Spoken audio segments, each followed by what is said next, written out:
Ukraine ने रासायनिक हथियारों का इस्तेमाल किया है। ये बहुत बड़ी खबर है। यूक्रेन ने रासायनिक हथियारों का इस्तेमाल किया है, ये कहा है रूस ने। यूक्रेन के खिलाफ रूसी मीडिया का ये बहुत बड़ा दावा है।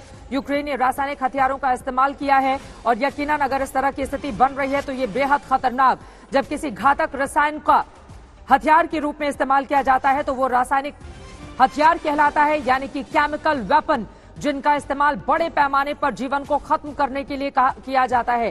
और आपको ये भी बताते चले कि ये वेपन्स ऑफ मास डिस्ट्रक्शन की श्रेणी में रखा जाता है और यकीनन इसका इस्तेमाल बहुत कम होता है। लेकिन यहां पर जो यूक्रेन के खिलाफ रूसी मीडिया का बड़ा दावा है, उसने बहुत सारे सवाल खड़े कर दिए हैं। राजेश पवार मेरे संवाददाता जुड़ चुके हैं। राजेश, यूक्रेन में फास्फोरस का इस्तेमाल किया है रूसी सैनिकों के खिलाफ, ये बड़ा दावा रूस की मीडिया कर रही है। अगर रासायनिक हथियारों का इस्तेमाल हो रहा है तो ये अपने आप में बेहद खतरनाक स्थिति इस वक्त बनती हुई चली जाती है। क्या और जानकारी इस बाबत मिल रही है आपको?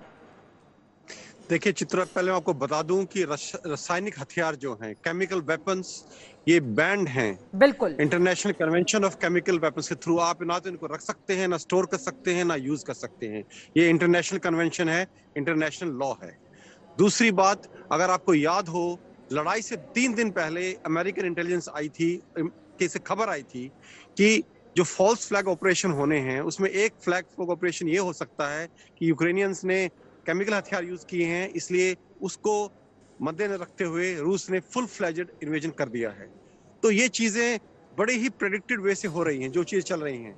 अब ये सच है या नहीं है, ये एक रूसी प्रोपेगेंडा का भी हिस्सा हो सकता है। अगर देखिए, रूस की अभी बात स्पेशल फोर्सेस ऑपरेशन से पूरी तरह से नहीं बनी है, तो कहीं ना कहीं रूस अभी तैयारी कर रहा है फुल स्केल इन्वेजन की, और उसके लिए कुछ ना कुछ उसको बहाना चाहिए।